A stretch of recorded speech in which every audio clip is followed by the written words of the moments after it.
মানুষের জীবনে সময় অনেক কম। নিজের ইচ্ছেগুলোকে জমিয়ে না রেখে যতটুকু সম্ভব পূরণ করুন। 20 বছর বয়সে যে শখ থাকবে, 60 বছর বয়সে সেই শখ থাকবে না। জীবনের প্রতিটা মুহূর্তই মূল্যবান। সময় চলে গেলে আর ফিরে আসে না, তাই এই মুহূর্তটাকে উপভোগ করা শিখতে হবে। বাস্তব জীবনে আমাদের শেখায় যে জীবনের প্রতিটি মুহূর্তেই নতুন সুযোগ লুকিয়ে থাকে। আসসালামু আলাইকুম, সবাই কেমন আছেন? যে যেখান থেকে বসে আমার আজকের ভিডিওটি দেখছেন, আশা করছি আল্লাহর রহমতে সবাই সুস্থ আছেন, ভালো আছেন এবং নিরাপদে আছেন। আলহামদুলিল্লাহ, আমরাও ভালো আছি। নতুন একটা ভিডিও দেখার জন্য সবাইকে ওয়েলকাম করছি। আর আজকের ভিডিওটা শুরু করলাম সকাল থেকে।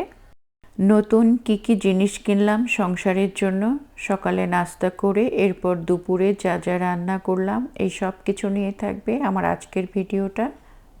আজকের সকালটা শুরু করলাম মর্নিং ওয়াক দিয়ে। সকালে হাঁটতে আসলে মনটা ভালো হয়ে যায়। চারিদিকে সবুজ আর পাখির কিচিরমিচির ডাক, আর পার্কের পরিবেশটাও অন্যরকম। সবাই নিজেকে নিয়ে ভাবে, এটা বুঝতে পারলাম। এখানে আসলেই বোঝা যায় মানুষ নিজেকে সুস্থ রাখার জন্য কত কিছুই না করে। সকালবেলাটা না একটা পবিত্র ভাব নিয়ে শুরু হয়। ভোরবেলায় বাতাস, পাখির ডাক, আশেপাশে প্রকৃতি দেখলেই মনটা একদম শান্তি শান্তি একটা ফিল হয়। আর এই যে দেখতে পাচ্ছেন পাখিগুলো, আমার কী যে ভালো লাগছিল সামনাসামনি এদের ডাক শুনতে। অনেক ভালো লাগে, আমার কাছে খুব ভালো লাগছিল। 1 ঘন্টা পার্কে ছিলাম, বসেছি, হেঁটেছি, এরকম করতে করতে 1টা ঘন্টা হয়ে গিয়েছে, কখন বুঝতেও পারিনি। কারণ পার্কের পরিবেশটা সকালে একদম অন্যরকম থাকে, নীরব থাকে, পাখির ডাক, হালকা হালকা একটু বাতাস। আর এখন তো দুবাই খুব ঠান্ডা পড়েছে না, খুব ভালো লাগছিল হাঁটতে। তো বাসায় চলে এসে আবার একটু নাস্তা রেডি করছি। রাতেই আমি চিকেনগুলো মানে স্যান্ডউইচের জন্য সব কিছু প্রিপারেশন করে রেখেছিলাম, এখন জাস্ট একটু রেডি করে নিচ্ছি। অনেক কাজই আছে, দিনের বেলা হয়ে ওঠে না, সেগুলো রাত্রেই করে রাখি আমি। আর স্যান্ডউইচটা রেডি করে এখন আপনাদের ভাইয়াও আজকে বাসায় আছে, আমরা দুইজনে আছি। নেহাকে তো সকাল ভোরবেলা ওকে আমি মানে ইউনিভার্সিটিতে যাওয়ার জন্য নামিয়ে দিয়ে আসলাম, আর বাসায় আসিনি, একদম পার্কে ঢুকে গিয়েছিলাম। পার্কের থেকে হেঁটে এসে একটু নাস্তা রেডি করে নিচ্ছি। আর নাস্তা রেডি করে আমি একটু শপিংয়ে গিয়েছিলাম। আগের দিন কি শপিং করেছি সেগুলো আপনাদেরকে আজকে দেখাবো। ভিডিওর এই পর্যায়ে এসে সেই পুরনো কথাটা নতুন করে আবার মনে করিয়ে দিচ্ছি।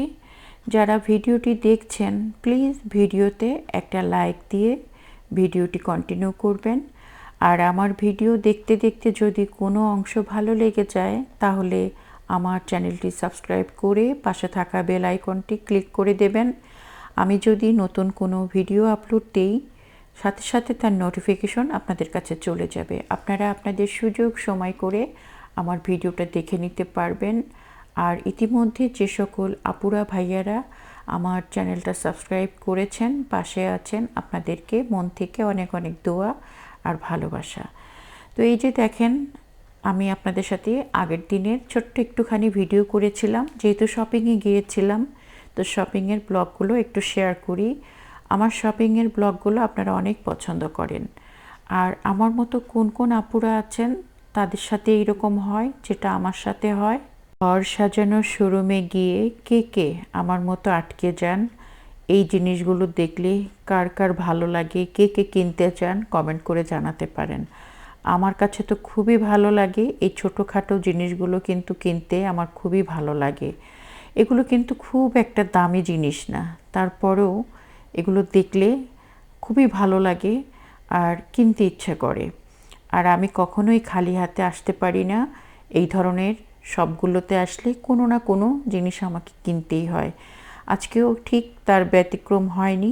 এখান থেকে আমার পছন্দের বেশ কিছু জিনিস কিনেছি এবং সংসারের প্রয়োজনের জন্যই কিনেছি। বাসায় গিয়ে তো আপনাদের সাথে সেটা শেয়ার করবই। তবে এই যে দেখেন, জিনিসগুলো কিন্তু খুবই সুন্দর। এটা একটা বক্স। আমি যেহেতু এক হাতে ভিডিও করছি, সেজন্য এক হাত দিয়ে দেখাতে একটু কষ্ট হচ্ছে। এটা ঢাকনা উপরে, এটা খোলা যায়। এর মধ্যে কিন্তু সুন্দর করে অনেক জিনিসই রাখা যায়। আমি দেখছিলাম এতটাই ভালো লাগছিল, আর এক একটা এক এক রকমের ডিজাইন, গোল, স্কোয়ার আর হচ্ছে হার্ট শেপের, খুবই ভালো লাগছিল। আর এই যে দেখেন, এই জিনিসগুলো দেখলে কি ফিরে আসা যায় বাসায়? কোনো না কোনো জিনিস তো কিনতে মন চায়। আর এই ধরনের জিনিসপত্রগুলো আমাদের মেয়েদেরকে কিন্তু অনেক আকর্ষণ করে।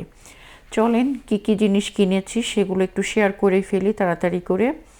আর এই যে দেখেন, এটা খুবই প্রয়োজনীয় জিনিস। আর আমি কিন্তু কখনো জিনিস কিনতে গেলে উল্টাপাল্টা জিনিস কিনি না, সংসারে ঠিক যেটা লাগে সেটাই কিনি। এই যে একটা ফ্রাই প্যান কিনে নিয়ে চলে আসলাম।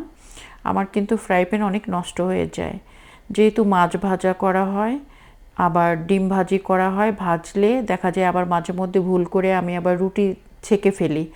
দেখা যায় এই ধরনের ফ্রাই প্যানগুলোতে যদি আবার রুটি ছেঁকা যায়, তখন কিন্তু অন্যান্য জিনিসগুলো করতে গেলে তখন কিন্তু নষ্ট হয়ে যায়। যেমন এগটা ফ্রাই করা যায় না, মাঝে মধ্যে ভুল করে আমি রুটি ছেঁকে ফেলি, তখন আমার ফ্রাই প্যানগুলো নষ্ট হয়ে যায়।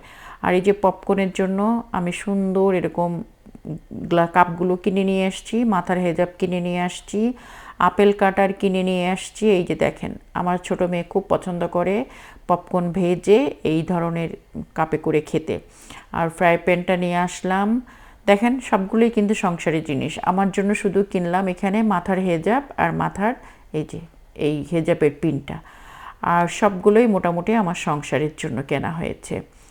আর এখানে একটা ছোট্ট জুসের জন্য কেনা হয়েছে, এর আগে একটা কিনেছি, সেটা খুঁজে পাচ্ছি না, স্টোর রুমে কোথাও হয়তো আছে। আজকে আবার নতুন করে এটা কিনে নিয়ে আসলাম। এটা খুব শর্টকাটে, মালটাগুলো আমার হাতের কাছেই থাকে, অরেঞ্জগুলো খুব তাড়াতাড়ি করে ফেলা যায়। আর মেশিন হলে কি হয়, ওটা ধুইতে পরিষ্কার করতে অনেক কষ্ট। আর এই যে এগুলো নিয়ে আসলাম, এগুলোতে আপনাদের ভাইয়াকে অফিসে খাবার দিতে হয়। আর যেহেতু সামনে রোজা আসছে, রোজার কথা চিন্তা করে এইটা কিনে নিয়ে এসেছি। এখানে কেক রাখা যায় বা অন্যান্য জিনিসগুলো রেখেও এরকম ঢেকে রাখা যায়, সেজন্য এটা কিনলাম। আর এই যে আরেকটা জিনিস কিনলাম, যেহেতু শরবত খাওয়া হয় রোজার মধ্যে, তো শরবতের জন্য ছোট্ট একটা জার কিনে নিয়ে আসলাম।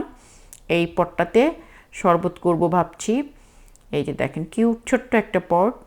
আর আমরা তো লোক সংখ্যা খুবই কম, 3 জন আমাদের হয়ে যাবে, সেই কথা চিন্তা করে ছোট্ট একটা পট কিনে নিয়ে আসলাম, মানে জুসের জন্য। আর কি কি কিনেছি সেটা দেখেন। আসলে কি, আমরা মেয়েরা নিজের থেকে ঘরের জিনিস কিনতেই মনে হয় সংসার হয়ে গেলে বেশি পছন্দ করি। আর এই যে এখানে 6টা গ্লাস নিয়ে আসলাম। গ্লাস আমার বাসায় অনেক আছে, তারপরও এইগুলো ভালো লেগে গেল, মনে করলাম নিয়ে যাই। একটু সাইজে ছোট, মানে ভালোই হলো শরবত খাওয়ার জন্য, তাই 6টা গ্লাস নিয়ে চলে আসলাম। আর একটা ট্রে নিয়ে আসলাম, খুব সুন্দর। এটাতে কিন্তু ফ্রুটস রাখা যাবে। এই যে দেখেন, এটা খুবই সুন্দর। এটা কিন্তু কাচের না, এটা হলো প্লাস্টিকের। আমার কাচের একটা আছে, এই জন্য ভাবলাম এটা দেখে ভালো লাগলো, এটাও কিনে নিলাম। আসলে ছোট ছোট শখগুলো পূরণ করতে খুব কিন্তু একটা টাকা পয়সা খরচ হয় না, কিন্তু ভালো লাগা খুব কাজ করে। আর এই যে মশলা রাখার জন্য এটা কিনে নিয়ে আসলাম। দেখতে পাচ্ছেন কত সুন্দর লাগছে। আর এই ছোট ছোট জিনিসের মধ্যে কিন্তু অনেক ভালোবাসা লুকিয়ে থাকে সংসারের জন্য কেনা জিনিসে। আর আমার কাছে তো মাঝে মধ্যে শপিং করতে ভালোই লাগে। সবসময় যে খুব দামি দামি জিনিস কিনতে হবে এমন কোনো কথা নেই, এই ছোটো ছোটো জিনিসেও কিন্তু অনেক ভালোবাসা ভালো লাগা লুকিয়ে থাকে। আর এই 2 দিনের দুনিয়া, কারো জীবন চিরস্থায়ী নয়, সবাই ক্ষণিকের মুসাফির আমরা। আজ আছি, কাল নাও থাকতে পারি। আর এই সত্যটা আমরা প্রায় ভুলে যাই। যেসব ধন সম্পত্তি নিয়ে আজ অহংকার করি, সেগুলো একদিন এখানেই রয়ে যাবে। মৃত্যু এলে টাকা, ক্ষমতা, নাম কিছুই সঙ্গে যাবে না, যায় না। মানুষ শূন্য হাতে আসে, শূন্য হাতেই ফিরে যায়। বিদায়ের সময় সঙ্গে থাকে শুধু সাদা কাফনের কাপড়। তখন কোনো অহংকার, কোনো প্রাচুর্য কোনো কাজে আসে না। কাজে আসে শুধু আমল, ভালোবাসা আর মানসিকতা। তাই এই ক্ষণস্থায়ী জীবনে ভালো মানুষ হওয়া সবচেয়ে বড় সম্পদ। অহংকার নয়, বিনয় আর নেক আমলই হোক আমাদের জীবনের পরিচয়। আর এই যে দেখেন, আমি এখানে দেশি চিকেন রান্না করছি আলু দিয়ে। আর আজকে কিন্তু চিকেনটা কাটলাম কি দিয়ে বলতে পারবেন আপনারা? বাংলাদেশি বটি দিয়ে কাটলাম। আমরা বিদেশে থাকি, সেজন্য বটিটা একদমই ব্যবহার করা হয় না। ছুরি দিয়েই কাজ করা হয়। সিজার, ছুরি এগুলোই আমরা সবসময় ইউজ করি, কিন্তু আজকে অনেক দিন পরে যেহেতু শক্ত চিকেন তাই বটি দিয়ে কেটে নিলাম। খুব ভালো লাগলো। আর দুপুরে রান্নাটাও কিন্তু আপনাদের সাথে শেয়ার করছি। আর খুব মজার একটা ভর্তা তৈরি করছি। এগুলো হচ্ছে বাংলাদেশি চিংড়ি মাছ, ছোট চিংড়ি মাছ। আর ছোট চিংড়ি মাছ দিয়ে কিন্তু অনেক ধরনের ভর্তা তৈরি করা যায়, আবার সুন্দর সুন্দর তরকারিও কিন্তু রান্না করা যায়। এখন তো শীতের সময়, শীতে তো সবজির অভাব নাই। এই যে দেখেন, সিম দিয়ে আর চিংড়ি মাছ দিয়ে একটা ভর্তা করে নিয়েছি, সেটাও শেয়ার করলাম। আমার দুপুরের মেনুটা একটু হালকা পাতলা শেয়ার করলাম। ভিডিওটাও এখানে শেষ করছি। নতুন কোনো ব্লগে কথা হবে। আল্লাহ হাফেজ।